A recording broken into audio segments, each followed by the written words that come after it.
श्रीचन्द्रस्तोत्रम्। चन्द्रं नमामि वरदं शङ्करस्य विभूषणं, कलानिधिं कान्तरूपं केयूरमुकुटोज्ज्वलं, वरदं वन्द्यचरणं वासुदेवस्य लोचनं, वसुधाहानन्दकरं विधुं तं प्रणमाम्यहं। श्वेतमाल्याम्बरधरं श्वेतगन्धानुलेपनं, श्वेतच्छल्लोहसन्मौलिं शशीनं प्रणमाम्यहं। सर्वं यज्ञजीव्यसि सुधारसमयकरे, सोमदेहि मयारोग्यं सुधापूरितमण्डलं। राजा त्वं ब्राह्मणानां च रमाया अपि सोदरः, राजानाथश्चौषधीनां रक्ष मां रजनीकर। शङ्करस्य शिरोरत्नं सारङ्गिणस्य विलोचनं, तारकाणामधीशस्त्वं तारयास्मान्महापदः। कल्याणमूर्ते वरद करुणारसवारिधे, कलशोदधि सञ्जात कलानाथ कृपां कुरु।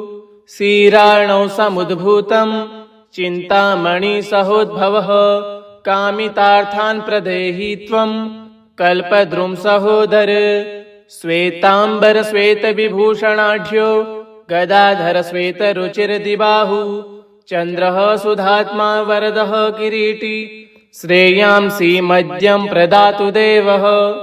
इदं निशाकरस्तोत्रं यः पठे प्रत्यहं नरः, उपद्रवात् समुच्येत् नात्र कार्या विचारणा। चन्द्रं नमामि वरदं शङ्करस्य विभूषणं, कलानिधिं कान्तरूपं केयूरमुकुटोज्ज्वलं, वरदं वन्द्यचरणं वासुदेवस्य लोचनं, वसुधाहानन्दकरं विधुं तं प्रणमाम्यहं। श्वेतमाल्याम्बरधरं श्वेतगन्धानुलेपनं, श्वेतच्छल्लोहसन्मौलिं शशीनं प्रणमाम्यहं। सर्वं यज्ञजीव्यसि सुधारसमयकरे, सोमदेहि मयारोग्यं सुधापूरितमण्डलं। राजा त्वं ब्राह्मणानां च रमाया अपि सोदरः, राजानाथश्चौषधीनां रक्ष मां रजनीकर। शङ्करस्य शिरोरत्नं सारङ्गिणस्य विलोचनं, तारकाणामधीशस्त्वं तारयास्मान्महापदः। कल्याणमूर्ते वरद करुणारसवारिधे, कलशोदधि सञ्जात कलानाथ कृपां कुरु। क्षीरार्णौ समुद्भूतं चिन्तामणि सहोद्भवः, कामितार्थान् प्रदेहि त्वं कल्पद्रुम सहोदर। श्वेतांबर श्वेतविभूषणाढ्यो गदाधर श्वेतरुचिरदिबाहु, चन्द्रः सुधात्मा वरदः किरीटी, श्रेयांसि मद्यं प्रदातु देवः। इदं निशाकरस्तोत्रं यः पठे प्रत्यहं नरः, उपद्रवात् समुच्येत् नात्र कार्या विचारणा।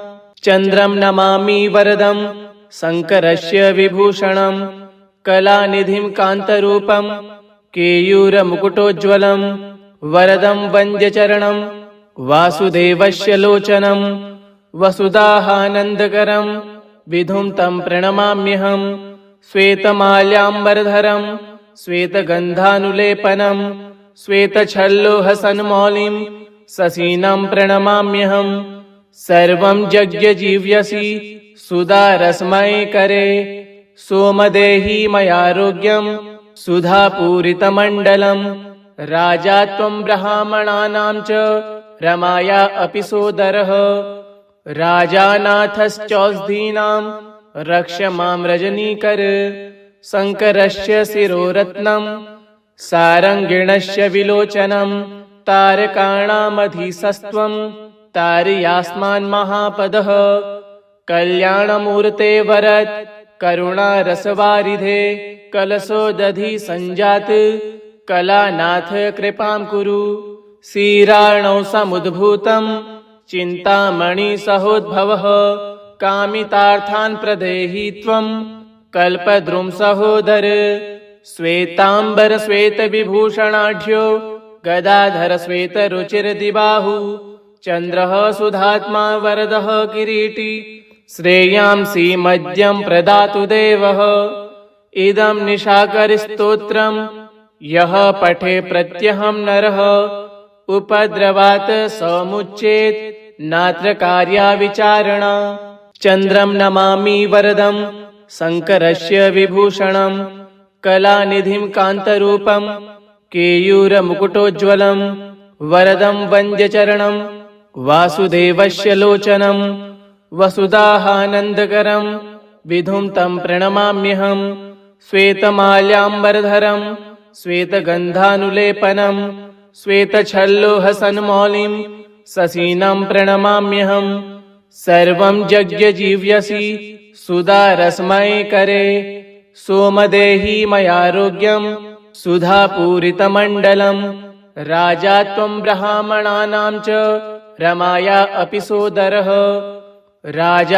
राजानाथश्चौषधीनां रक्ष मां रजनीकर शङ्करस्य शिरोरत्नं सारङ्गिणस्य विलोचनं तारकाणामधीशस्त्वं तारयास्मान् महापदः कल्याणमूर्ते वरद करुणारसवारिधे कलशोदधि सञ्जात कलानाथ कृपां कुरु क्षीरार्णौ समुद्भूतं चिन्तामणि सहोद्भवः कामितार्थान् प्रदेहि त्वं कल्पद्रुम सहोदर श्वेतांबर श्वेतविभूषणाढ्यो गदाधर श्वेतरुचिर्दिबाहु चन्द्रः सुधात्मा वरदः किरीटी श्रेयांसि मद्यं प्रदातु देवः इदं निशाकरस्तोत्रम् यः पठे प्रत्यहं नरः उपद्रवात् समुच्येत् नात्र कार्या विचारणा।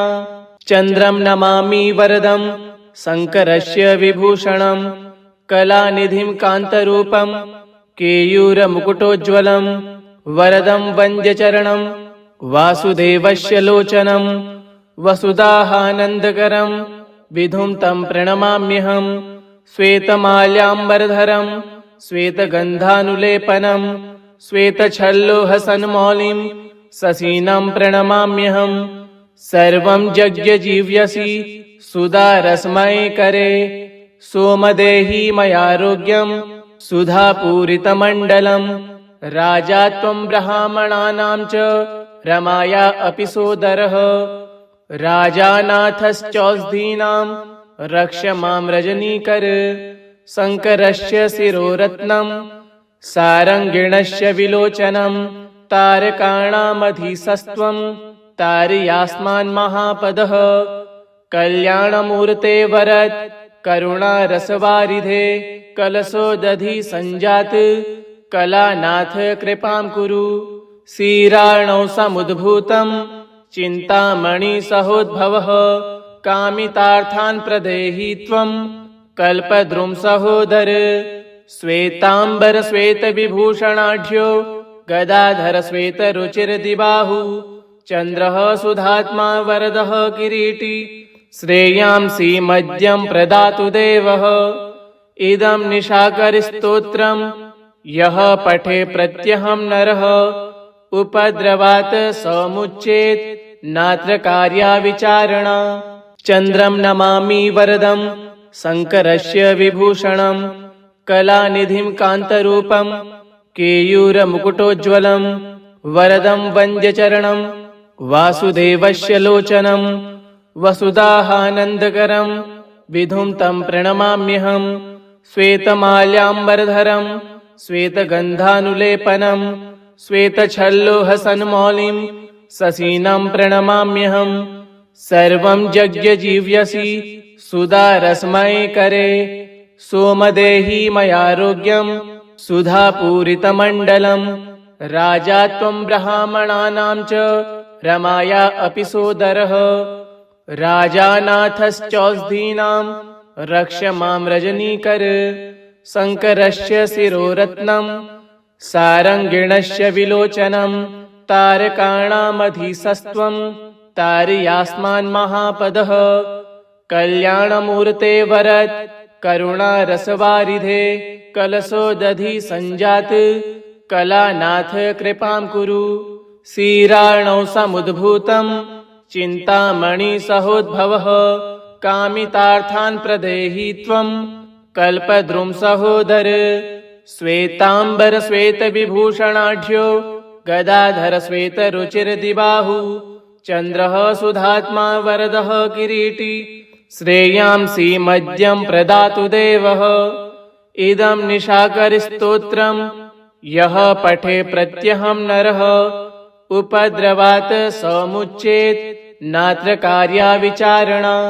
चन्द्रं नमामि वरदं शङ्करस्य विभूषणं कलानिधिं कान्तरूपं केयूरमुकुटोज्ज्वलं वरदं वन्द्यचरणं वासुदेवस्य लोचनं वसुदाहानन्दकरं विधुं तं प्रणमाम्यहं श्वेतमाल्याम्बरधरं श्वेतगन्धानुलेपनं श्वेतच्छल्लोहसन्मौलिं शशीनं प्रणमाम्यहं सर्वं यज्ञजीव्यसि सुधारसमयकरे सोमदेहि मयारोग्यं सुधापूरितमण्डलं राजा त्वं ब्राह्मणानां च रमाया अपि सोदरः राजानाथश्चौषधीनां रक्ष मां रजनीकर शङ्करस्य शिरोरत्नं सारङ्गिणस्य विलोचनं तारकाणामधीशस्त्वं तारयास्मान्महापदः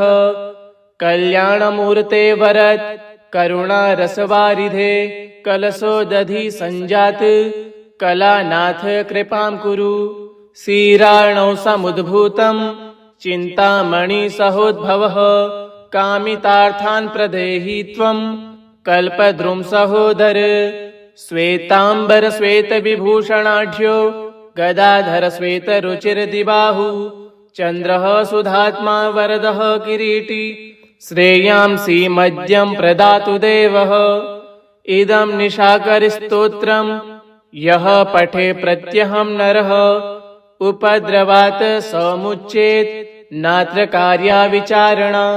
चन्द्रं नमामि वरदं शङ्करस्य विभूषणं कलानिधिं कान्तरूपं केयूरमुकुटोज्ज्वलं वरदं वन्द्यचरणं वासुदेवस्य लोचनं वसुदाहानन्दकरं विधुं तं प्रणमाम्यहं श्वेतमाल्याम्बरधरं श्वेतगन्धानुलेपनं श्वेतच्छल्लोहसन्मौलिं शशीनं प्रणमाम्यहं सर्वं यज्ञजीव्यसि सुधारसमयकरे सोमदेहि मयारोग्यं सुधापूरितमण्डलं राजा त्वं ब्राह्मणानां च रमाया अपि सोदरः राजानाथश्चौषधीनां रक्ष मां रजनीकर शङ्करस्य शिरोरत्नं सारङ्गिणस्य विलोचनं तारकाणामधीशस्त्वं तारयास्मान्महापदः कल्याणमूर्ते वरद करुणारसवारिधे कलशोदधि सञ्जात कलानाथ कृपां कुरु क्षीरार्णौ समुद्भूतं चिन्तामणि सहोद्भवः कामितार्थान् प्रदेहि त्वं कल्पद्रुम सहोदर श्वेतांबर श्वेत विभूषणाढ्यो गदाधर श्वेत रुचिर्दिबाहु चन्द्रः सुधात्मा वरदः किरीटी श्रेयांसि मद्यं प्रदातु देवः इदं निशाकरस्तोत्रं यः पठे प्रत्यहं नरः उपद्रवात् समुच्येत् नात्र कार्या विचारणा। चन्द्रं नमामि वरदं शङ्करस्य विभूषणं कलानिधिं कान्तरूपं केयूरमुकुटोज्ज्वलं वरदं वन्द्यचरणं वासुदेवस्य लोचनं वसुदाहानन्दकरं विधुं तं प्रणमाम्यहं श्वेतमाल्याम्बरधरं श्वेतगन्धानुलेपनं श्वेतच्छल्लोहसन्मौलिं शशीनं प्रणमाम्यहं सर्वं यज्ञजीव्यसि सुधारसमयकरे सोमदेहि मयारोग्यं सुधापूरितमण्डलं राजा त्वं ब्राह्मणानां च रमाया अपि सोदरः राजानाथश्चौषधीनां रक्ष मां रजनीकर। शङ्करस्य शिरोरत्नं सारङ्गिणस्य विलोचनं तारकाणामधीशस्त्वं तारयास्मान्महापदः। कल्याणमूर्ते वरद करुणारसवारिधे कलशोदधि सञ्जात कलानाथ कृपां कुरु। क्षीरार्णौ समुद्भूतं चिन्तामणि सहोद्भवः कामितार्थान् प्रदेहि त्वं कल्पद्रुम सहोदर। श्वेतांबर श्वेत विभूषणाढ्यो गदाधर श्वेत रुचिरदिबाहु चन्द्रः सुधात्मा वरदः किरीटी श्रेयांसि मद्यं प्रदातु देवः। इदं निशाकरस्तोत्रं यः पठे प्रत्यहं नरः उपद्रवात् समुच्चेत् नात्र कार्या विचारणा। चन्द्रं नमामि वरदं शङ्करस्य विभूषणं कलानिधिं कान्तरूपं केयूरमुकुटोज्ज्वलं वरदं वन्द्यचरणं वासुदेवस्य लोचनं वसुधाहानन्दकरं विधुं तं प्रणमाम्यहं। श्वेतमाल्याम्बरधरं श्वेतगन्धानुलेपनं श्वेतच्छल्लोहसन्मौलिं शशीनं प्रणमाम्यहं। सर्वं यज्ञजीव्यसि सुधारसमयकरे सोमदेहि मयारोग्यं सुधापूरितमण्डलं। राजा त्वं ब्राह्मणानां च रमाया अपि सोदरः। राजानाथश्चौषधीनां रक्ष मां रजनीकर। शङ्करस्य शिरोरत्नं सारङ्गिणस्य विलोचनं तारकाणामधीशस्त्वं तारयास्मान्महापदः। कल्याणमूर्ते वरद करुणारसवारिधे कलशोदधि सञ्जात कलानाथ कृपां कुरु। क्षीरार्णौ समुद्भूतं चिन्तामणि सहोद्भवः कामितार्थान् प्रदेहि त्वं कल्पद्रुम सहोदर। श्वेतांबर श्वेत विभूषणाढ्यो गदाधर श्वेत रुचिरदिबाहु चन्द्रः सुधात्मा वरदः किरीटी श्रेयांसि मद्यं प्रदातु देवः। इदं निशाकरस्तोत्रं यः पठे प्रत्यहं नरः उपद्रवात् समुच्चेत् नात्र कार्या विचारणा।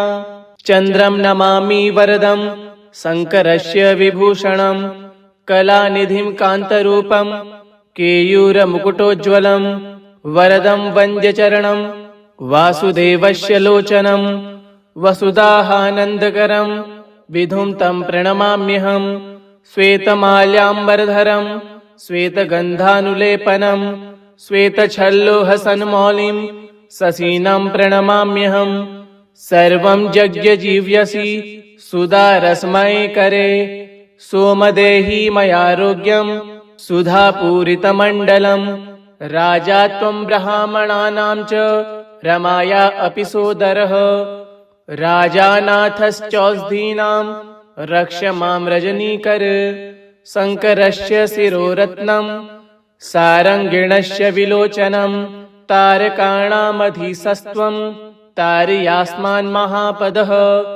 कल्याणमूर्ते वरद करुणारसवारिधे कलशोदधि सञ्जात कलानाथ कृपां कुरु। क्षीरार्णौ समुद्भूतं चिन्तामणि सहोद्भवः कामितार्थान् प्रदेहि त्वं कल्पद्रुम सहोदर। श्वेतांबर श्वेत विभूषणाढ्यो गदाधर श्वेत रुचिरदिबाहु चन्द्रः सुधात्मा वरदः किरीटी श्रेयांसि मद्यं प्रदातु देवः। इदं निशाकरस्तोत्रं यः पठे प्रत्यहं नरः उपद्रवात् समुच्चेत् नात्र कार्या विचारणा। इति श्री चन्द्रस्तोत्रं सम्पूर्णम्।